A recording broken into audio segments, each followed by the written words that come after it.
Yes, Portland does look a lot different today than it did in the late 70s, and I have to admit, I too look a lot different today than I did in the late 70s. I'm proud to be here and on behalf of President Obama, congratulate the people of Portland on this historic day.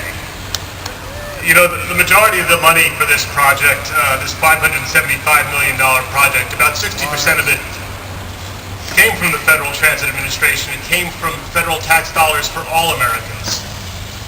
But our 60% share doesn't make a project. What makes a project are the people in communities like this.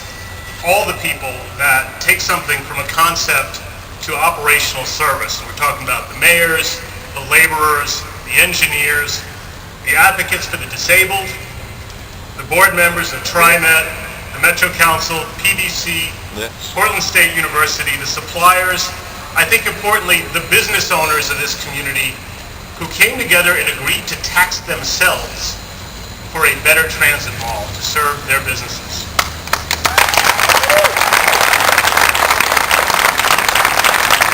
It also, as should be plainly clear, comes through the strong efforts of the congressional delegation, leaders like Earl Blumenauer, and through the efforts of my own Region 10 staff who are here, who monitor the project all the way and make sure that the dollars kept coming. Today represents a victory for all those people.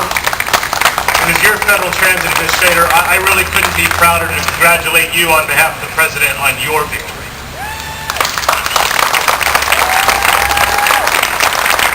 You know, the Obama administration celebrates this victory because this project embodies the core elements of the President's agenda for the nation.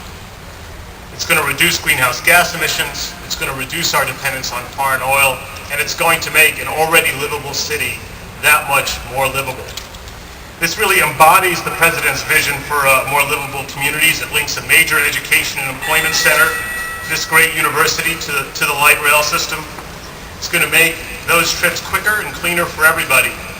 This project also expands transit options for people by reaching, finally, Clackamas County. We're talking about shortening commutes, getting people, working families home in time to have dinner together as a family. That's part of what livability is about. We're building housing and commercial development along the transit line so that family life is just not so dependent on the automobile. That's what we mean by livability. When it comes to livability, Portland is truly one of our nation's leaders, if not our national leader.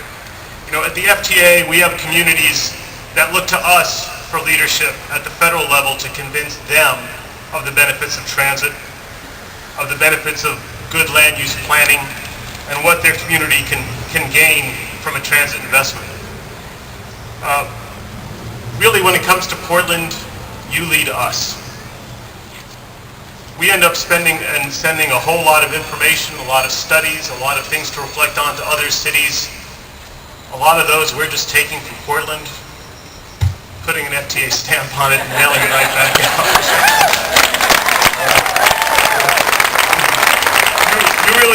You really do show us the way when it comes to deploying well-developed projects with wide public support and getting them done on time and on budget.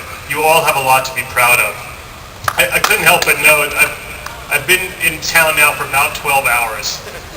I think in those 12 hours I've met 12 separate mayors who've come up to me and told me with conviction that they are the next community that's going to be served by this system. I don't know how Fred gets all of them to believe that, but you know, that's for him to explain. I also want to talk a little bit about the delegation from this area and what national leadership they bring to this issue. Earlier, Congressman Kurt Schrader spoke, and this afternoon I'm going down to Eugene to see Peter DeFazio and what they're doing at Lane Transit. And certainly your senators like Ron Wyden and Jeff Merkley have always stood up for the projects and vision of this community. But I do want to say some specific words about Earl Blumenauer. I had the pleasure of first meeting Earl Blumenauer when I was working on the staff of the Senate Appropriations Committee on the Democratic staff in the Senate, which I did for about 22 years. And back then, our Republican chairman, Marco Hatfield, in the way only that he could, told me that I was going to fly to Portland the following week, and because I needed to meet a city councilman. And that city councilman, a bunch of the staff traveled together, Republicans and Democrats alike. We were taken to a microbrew, waiting to meet Earl Blumenauer. He arrived on his bicycle, with his bicycle helmet, and we sat and listened to his articulation of the vision you just heard. Thankfully for this region and really the whole nation, he brought that vision to Washington. And over time, as he's grown in seniority on very critical committees, the Transportation Infrastructure Committee that authorizes our transit programs, and now the Ways and Means Committee that importantly needs to find the funding for our transportation programs, he has really distinguished himself as a national leader. He has recently, it's interesting, I talked about 12 mayors all believing that they're the next terminus point. I've met with a great many communities from all parts of the country now on their interest in expanding streetcar transportation. And when you ask them how their congressional delegation feels about it, they talk a little bit about their senators, a little bit about their House member, and then they go on at length, leaving you with the impression that their congressman is Earl Blumenauer. It really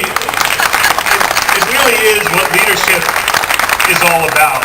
In using the examples of what we've learned in this community and having an emissary like Earl Blumenauer to show all these other members from regions of the country that don't have the vision what they can accomplish in their own backyard.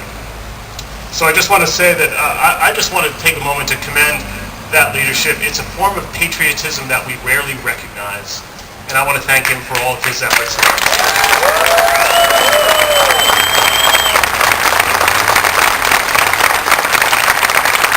The other reason why I'm here to celebrate this project is it really embodies what President Obama means about economic recovery. There is some $32 million of Recovery Act money in this project, but there's also some $53+ that TriMet is administering in other Recovery Act dollars, and they've taken that charge very seriously in identifying ready-to-go projects that are going to put about 1,800 direct and indirect jobs in play in this region at a time when we really need them in the very immediate future. Some of those projects are already underway. If you want to look at this administration's commitment to public transportation, you really don't have to look any farther than the Recovery Act. My agency, the Federal Transit Administration, saw about an 80% single-year jump in funding through the benefit of the Recovery Act. And frankly, it was a much larger percentage than was allocated to either highways or aviation. It was really the only initiative in transportation that had a larger percentage boost was also in public transportation. It's the President's new high-speed rail initiative. You know, when I took over this job right after Memorial Day, we were concerned that we were not going to meet our deadline that was put in the law to allocate and obligate 50% of our $8.7 billion by September 1st. It was causing me to pull out what little hair I had. I can tell you, when September 1st came, we finally tallied up the books, and not only did we allocate 50%, we have now obligated 90% of our money. And it was really, it is in part a reflection of the very hard work of people like the Region 10 staff making projects come together in this region, staff making it come together in all regions of the country. But importantly, the transit industry standing up and realizing that this is an opportunity that we're not always going to get. That we can really put our best foot forward and show when we talk about unmet transit needs that they're there, they're real, and we can execute in a rapid fashion. Transit investments through the Recovery Act, transit investments in general are really the kind of investments that embody the President's vision for recovery. We're going to spend about $8.7 billion, and as I always like to point out, we're also apparently getting about another maybe $300 million from federal highway funds that individual communities are choosing to instead use on transit. That almost $9 billion transit investment will generate almost 100,000 jobs just from transit recovery funds. But that's really where the President's vision comes in, because this is precisely the kind of investment he wants to see for recovery. It's jobs created now but jobs that deploy the kind of projects that improve the lives for millions more into the future. It's not just about moving dirt. It's about creating a better world for everyone and a cleaner environment for our kids.